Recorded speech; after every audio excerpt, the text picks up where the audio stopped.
চাওক পতাকাখন ধুনীয়াকৈ এনেকৈ বাইকত লগাই দিলোঁ আৰু অনমান এনেকুৱা ফ্লেক্স চাওক কিমান। Hello' friends, welcome back to my YouTube channel Himanshu blog. প্ৰথমতে আপোনালোক সকলোকে মোৰ ভিডিঅ' চাই থকাৰ বাবে বহুত বহুত বহুত ধন্যবাদ। আৰু লগতে আজি যিহেতু স্বাধীনতা দিৱস, প্ৰথমতে আপোনালোক সকলোকে স্বাধীনতা দিৱসৰ বহুত বহুত বহুত শুভেচ্ছা জনাইছোঁ মোৰ ফালৰ পৰা। সকলোৱে স্বাধীনভাৱে ঘূৰি ফুৰক চাৰিওফালে। আমাৰ অসমৰ মাটিটো ইমানেই ধুনীয়া, মানে কিবা এটা বস্তু যদি জ্বালাৰ গুটি এটা পৰি যায় নিজে নিজে হৈ যায়। আমাৰ অসমৰ দৰে ঠাইজনী এনেকুৱা নাহেই, কাৰণ কিছুমান ঠাইত একদম খেতি বাতি নহয়। আমাৰ ইয়াত মানে পৰি গ'লেই হৈ যায়। মই দেখুৱাই দিছোঁ ৰ'ব, এই চাওক টাবত এডাল আছে টাব, আৰু টাবত ফুল ৰোৱা হৈছিল, আৰু ইয়াতে কিবা কিবা বেলেগৰ গছৰ গুটি পৰি গৈছে, নিজে নিজে হৈ গৈছে। আৰু ভাবক ইয়াক যদি যত্ন কৰা হয় কিমান ভাল হ'ব। গতিকে আমাৰ অসমৰ মাটিটো কিমান ভাল ইয়াৰ পৰাই গম পাব পাৰি। সেইকাৰণে কোৱা হয় আমাৰ সোণৰ অসম, আৰু এই অসমত আহিলি মানুহ যাব নোখোজে, থাকি যায় ইয়াতে। বহুতে ভাবিব পাৰে যে পতাকাখন ইনকে হালিছিল ভিডিঅ'টোত, কিন্তু মই থোৱা জেগা নাই কাৰণে ইনকে আছোঁ। ইনকে এতিয়া ল'লোঁ ৰক, আৰু এই এখনতে আলি দিছোঁ একদম দুৱাৰ মুখতে।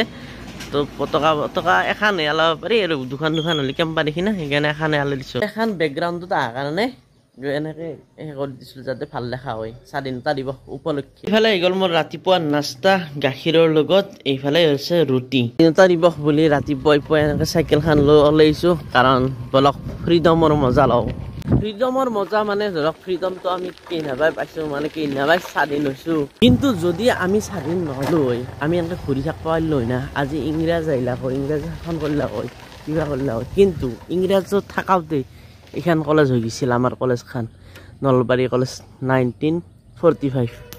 এইফালে চাব পাৰে কলেজখন এতিয়া। আৰু 1947 চনত যিহেতু আমাৰ ভাৰত স্বাধীন হৈছিল, গতিকে 2 বছৰ আগতে এই কলেজখন ইংৰাজ থাকোঁতে স্থাপিত হৈছিল।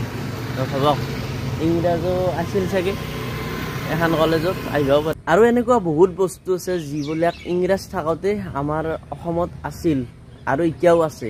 যেনেকৈ ধৰক আমাৰ ইয়াত আৰু এখন স্কুল আছে, Gordon school, Nalbari Gordon school, সেইখনো ইংৰাজ থাকোঁতে, আৰু এইখনো ইংৰাজ থাকোঁতে 1945 চনতে বনোৱা। কথা ভাবছোঁ এই কলেজখনত তেতিয়া অসমীয়া মানুহ পঢ়িছিল না ইংৰাজীসকলে পঢ়িছিল। আৰু আগতে এটা কথা হৈছিল, স্বাধীনতা দিৱস মানে বন্ধ।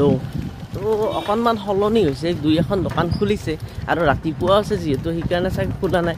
কিন্তু মই অলপ দেৰিকৈ আহিম, মানে ধৰক 12টা মানত আহিম, দোকান চোকান খুলিছে না চাম।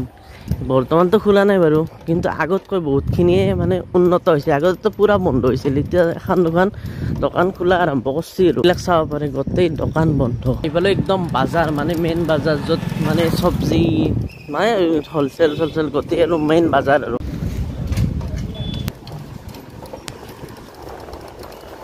ৰাতিপুৱাৰ পৰা ইমান ৰ'দটো নাছিল, এতিয়া মানে একদম কাৰাকে দি দিছে ইয়াৰ, আৰু নৰি ইয়াৰ একদম ফাটাই দিছে। আৰু মই আহি পালোঁ নলবাৰী হৰি মন্দিৰৰ এখন ফ্লাইঅভাৰৰ তলত, আৰু ৰ'দটো অকণমান কমি দিছে, মানে ইমানো কমা নাই, অলপমান কমিছে, মানে চাইকেল চলিব পৰা হৈছে। আৰু এতিয়া কথা নাই, সেই বিল্ডিং গেলা যি আছে না, বিল্ডিং গেলাৰ একদম ছায়াটো পৰি আছে, কথা নাই বাৰু। কিন্তু এই চাওক মাজে মাজে ৰ'দ আছে, আৰু কি কৈছোঁ মানে বিল্ডিঙৰ ছায়া যাই আছোঁ যাতে ৰ'দটো নাপাওঁ। আৰু এটা কথাটো হ'ল কি ক'ম আৰু, মানে যেতিয়া 15 আগষ্ট 26 জানুৱাৰী আহে না, যি টাউনে নহওক সেই টাউনবিলাক সজাই দিব লাগে, মজা লগা হ'ব। ধৰক নলবাৰী টাউন, গুৱাহাটী চিটি, মানে যিমান আছে, যোৰহাট, সেইফালে ধুবুৰী, বৰপেটা, যিমান টাউন আছে গোটেই টাউনবিলাক যদি সজাই দিয়া হয় না, কিবা এটা মজা লাগি যাব। বাজাৰৰ মাজৰ ৰাস্তাটোৰ পৰাই আহি গ'লোঁ বেলেগ এটা ৰাস্তাত, মানে সৰু ৰাস্তা, আৰু এই ৰাস্তাটোত বেছিভাগ মানুহ উঠাই নাই এতিয়ালৈকে। আজি স্বাধীনতা দিৱস, দেশ স্বাধীন হৈছিল, আৰু মানুহবিলাক ঘুমাই আছে। সেইকাৰণে যদি দেশ স্বাধীন নহ'ল হয়, মানুহবিলাকে ঘুমাব পাৰিলে হয় না ৰাতিপুৱাই নৰিলে হয়, কাৰণ এই বহুত সমস্যা আহি পৰিলে হয়। আৰু যি বিল্ডিং দেখা হৈছে, ডাঙৰ বিল্ডিং, সেনেকৈ বিল্ডিং বনাব পাৰিলে হয় নেকি অসমীয়া মানুহে, বা যিয়ে নহওক মানে এই ভাৰতীয় মানুহে নৰিলে হয়। তেতিয়া ইংৰাজত থাকিলে হয় ইমান ডাঙৰ বিল্ডিং। আৰু বহুত চাইকেল চলোৱাৰ পাছত এনেকুৱা ঠাই এডোখৰ যদি আপুনি আহে, কেনেকুৱা ৰিলেক্স হ'ব ভাবি চাওক। মানে কি ৰ'দ দিছে, আৰু এইখিনি ঠাণ্ডা জেগা যিহেতু আমাৰ ইয়াত আহি গ'লোঁ, একদম চাব পাৰে কি ডাঙৰ গছ আছে। এনেকুৱা গছ প্ৰায় নোহোৱাই হ'ল, মানে কাটোতে গোটেই টাউনখনত। কিন্তু আমাৰ ইয়াত কেইডালমান আছে বাৰু, এয়া চাওক কি ডাঙৰ গছ আৰু ডাঙৰ গছৰ তলত এনেকৈ বহাৰ বাবে জগাৰো আছে ধুনীয়াকৈ ইয়াত বহিব পাৰি আৰু বহি আগৰ ফালে এনেকৈ চাই থাকিব পাৰি মানে ধুনীয়া পৰিৱেশ বতাহ আহি থাকে আগৰ পৰা এই চাইকেলখন ইয়াত ৰখাই দিছোঁ আৰু ৰাতিপুৱাই না মানুহ চানুহ নাই আৰু ময়ো বাপৰে সেই ৰাতিপুৱাই চাইকেলখন লৈ গৈছিলোঁ পুখুৰীটো এলাহোলা পুখুৰী বুলি ভাবিছে এলাহোলা পুখুৰী বুলি নাভাবিব মানে মস্ত গভীৰ হয় এইটো পুখুৰী প্ৰায় বহুত গভীৰ মাজততো বহুত গভীৰ যদি সাঁতুৰিব নাজানে মানে দূৰত থকাই ভাল কাৰণ বহুত গভীৰ ইয়াৰ পৰা উঠবা ইমান নহয় সেইকাৰণে মই পাৰে অকণমান খোজকাঢ়ি দিছোঁ যিহেতু বহুত সময় চাইকেল চলাওঁ না আৰু চাইকেল চলোৱাৰ পিছত বহুত সময় মানে ভৰি চৰি একদম টানি ধৰে না অকণমান খোজকাঢ়িলে ভাল লাগে গতিকে ইয়াতে অকণমান ৰেষ্ট লৈ খোজকাঢ়িছোঁ যাতে একদম শৰীৰটো মানে ভৰি দুখানে অলপ জিৰণি পায় বহুতে ইয়াত মানে আহি এনেকৈ গছবিলাক লগাই থৈ যায় হয় কিন্তু ভিতৰত পিছত গছ থাকেই না নাথাকে এয়া চাওক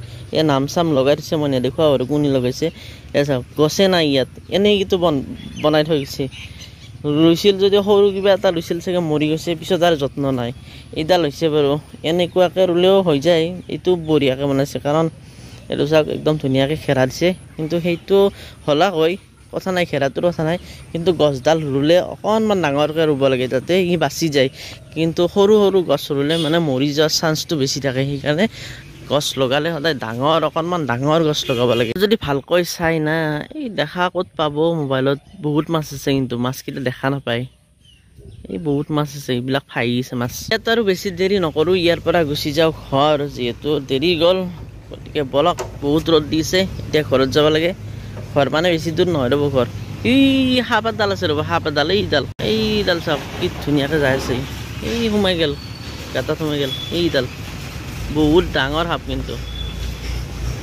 এইডাল চাওক দেখা পাইছে না বনাইবা এই পূৰা সোমাই যাই আছে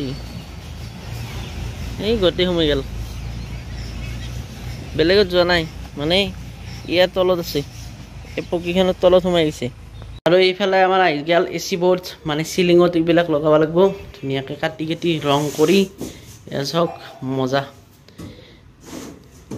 এখনত কিমান ডাঙৰ আছে দাদা 4 ফুট নেকি 4 বাই 4 এয়া চাওক বম ডাঙৰ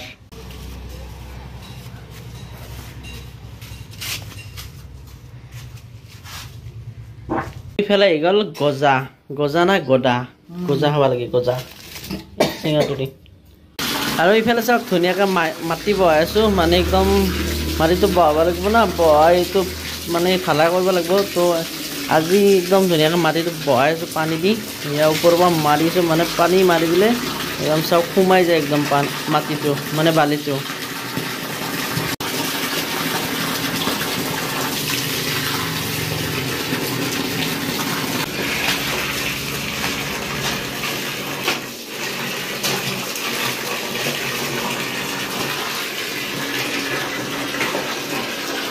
একদম চাওক একদম গোটেই পানী গ'ল মানে পানী ভৰ্তি আন নবই গোটেই বহি একদম সমান হৈ গৈছে আৰু এইটো পানীটো শুকাব লাগিব আৰু শুকোৱাৰ আগতে ইয়াত মানে ঔষধ এটা দিব লাগিব যাতে পোক পৰুৱা সোমাই নাথাকে আৰু এইফালে আহি গ'ল মোৰ ভাত আৰু ভাতৰ লগত আছে যি কৰ্দৈ টেঙা লগত আছে মাছ আৰু এইফালে তৰকাৰী লগত লৈ লৈছোঁ কেইটামান বুট আৰু এইফালে আছে আমাৰ পটল ভজা জলকীয়া এতিয়া খাই দিওঁ এতিয়া কেনে আহিছে সুধো ৰ'ব কেনে আহিছে সুধো দা ভাল হৈছে না ৰমন দে কেনে কৰ্দৈ টেঙা খাইছ না গৰমত ভাল লাগে নহয় তো মই খাওঁ মজা বুলি কৈছে যিহেতু ঢালি লওঁ চাওক পতাকাখন ধুনীয়াকৈ এনেকৈ বাইকত লগাই দিলোঁ আৰু অকণমান এনেকৈ ওলাই আহিলোঁ মানে ফ্ৰীডম ল'ব আহিলোঁ এই মজা লাগে এনেকৈ আহি মানে বাইকত সৰু পতাকা লগাইছে কিনো সৰু লগাম ডাঙৰখন আছে যিহেতু ডাঙৰখন লগাইছোঁ এই ধুনীয়াকৈ উৰি গৈছে একদম মজা আৰু আজি এনেকুৱা ফ্লেগ চাওক কিমান ফ্লেগ ইয়াত বিক্ৰী কৰি আছে এই বহুত ফ্লেগ চাৰিওফালে ফ্লেগ চাওঁতে ভিডিঅ'টো বহুতখিনিয়ে দীঘলীয়া হৈ গ'ল বেছি দীঘলীয়া আৰু কৰি নাথাকোঁ যদি ভিডিঅ'টো চাই লাইক কৰিব আৰু যিসকলে চেনেলটো এতিয়ালৈকে ছাবস্ক্ৰাইব কৰা নাই ছাবস্ক্ৰাইব কৰি দিব আৰু শেষত কি ক'ম জয় হিন্দ ভাৰত মাতা কি জয় আৰু চাই থাকিব আমাৰ ভিডিঅ'সমূহ মানে মোৰ ভিডিঅ'সমূহ আজিলৈ বাই বাই